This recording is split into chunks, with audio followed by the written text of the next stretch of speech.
everyone, welcome to Reasons for Roots. My name is Lauren and I'm a homeschool mom to 4. Today I'm going to show you some of my favorite picks for teaching your children church history. So why should you teach church history? That's a question I get asked a lot because we have a big emphasis on church history. And to me, it is to show the boldness and the faith of people who came before us, to encourage us also in boldness and in faith to follow the Lord wholeheartedly. I love a good story, and a good story that honors the Lord and for His glory is always worth telling. It's always worth retelling. But also, we can learn so much spiritually, emotionally, socially, and historically from church history. And so it is vital, I think, for us to wrap our minds around where we've come from and what the Lord has done in His church and how faithful He has been to bring forth His kingdom in the here and now. So I want to show you some of my favorite resources. I will start with younger children. And so for younger children, I just love to read picture books to them about the great heroes of faith. And I didn't dig out all of my books, but I just grabbed a few. And here from this series, the Christian biographies for young readers, for instance, this is Lady Jane Grey. And this is a great way to show and teach your children about church history. These books are very well done. There are dozens and dozens of these books. This is one of my favorite series for even up in middle school age. These books are good. So I also have Torchlighters. So this has probably been my kids' favorite thing to learn church history from as a young children is from the Torchlighters series. And so there's missionaries in here as well as church history. They have DVDs. You can find them on YouTube. And then you can also get like workbook pages to go along with them. So church history doesn't have to be intimidating. It's picking up a book, reading it to your child, popping in a DVD, letting them watch that, like redeeming some screen time back for the glory of the Lord and using that time to teach about the great people of the past and how the Lord used them and how faithful our God is. Okay, one of my favorite though is this God's Timeline, and this is the big book of church history. And so we've used this in our homeschool for a long time, and it just basically breaks down the different ages. There's maps and timelines all throughout it. So that's a great resource to have on your shelf. I also like reading them through like read aloud time, the Trailblazer books. And then when they get older, I'll assign these books for them to read. So like middle school age, I have my kids read these on their own, upper elementary, but then I'll read them to the child as a read aloud. And so we really like this series as well.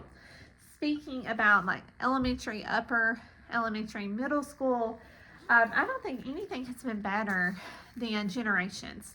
And Generations has their history course is very church history based, okay?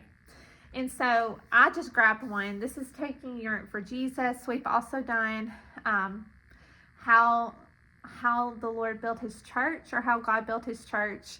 And that's the 7th grade book, and it is phenomenal. It is a survey of church history. I've actually loaned it out, but it is so good that I recommend it.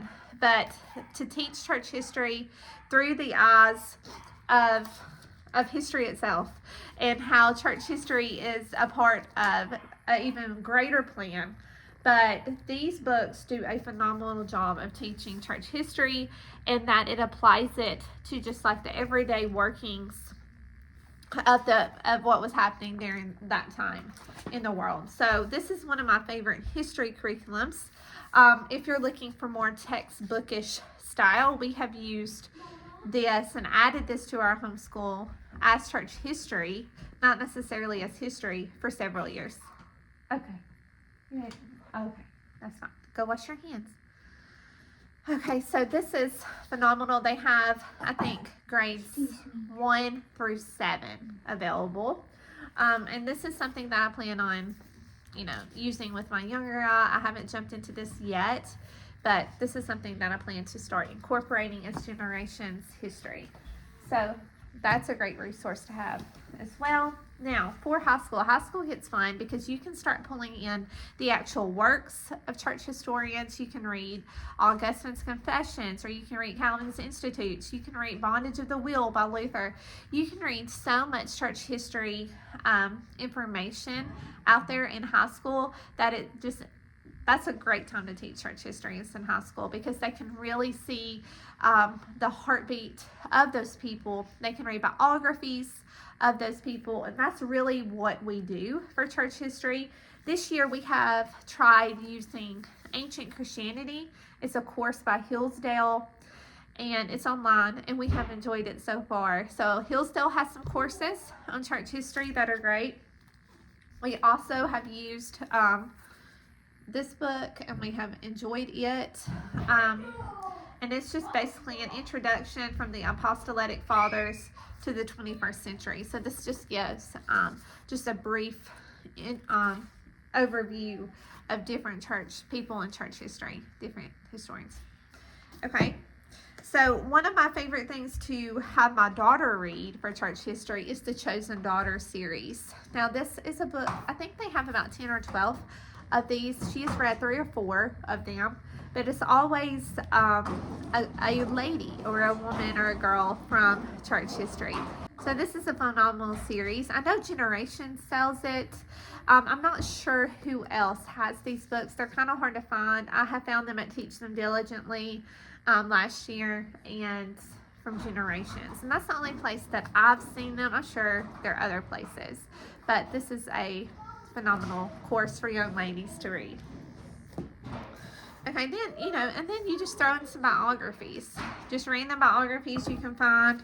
I like to use A Long Line of Godly Men, and this is a series, and I had my high schoolers read a lot of these. For instance, this is The Mighty Weakness of John Knox, and they have them on just about every church history profile, and they break it down very well, and it's very reader friendly. These books are, I feel like. So those are a good set to start for high school.